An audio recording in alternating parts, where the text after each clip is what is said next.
کہ ایک شخص کسی عورت پہ عاشق ہو، وہ ایک جادوگر کے پاس گیا کہ مجھے کوئی عمل کر کے دے، یہ میرے قابو میں آ جائے۔ اس نے کہا جاؤ پہلے 40 دن اللہ کی نافرمانی کرو، کوئی کام نیکی کا مت کرو حتیٰ کہ تیرا دل سیاہ ہو جائے، پھر میرا جادو اثر کرے گا۔ وہ کرتا رہا۔ 40 دن کے بعد اس نے آ کر کہا کہ میں نے کر دیا۔ اس نے عمل کیا، اثر نہیں ہوا۔ وہ کہنے لگا مجھے تو نہ خدا ہے ملا نہ وصال صنم، میرے تو 2 گلیں گئی ہیں، تو میرے نال کی کیتا ہے؟ وہ کہنے لگا ادھر بیٹھ جا۔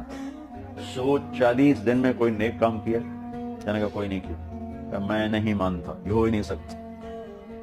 تو یہاں بیٹھ، سوچ کوئی 40 دن میں نیک کام کیا؟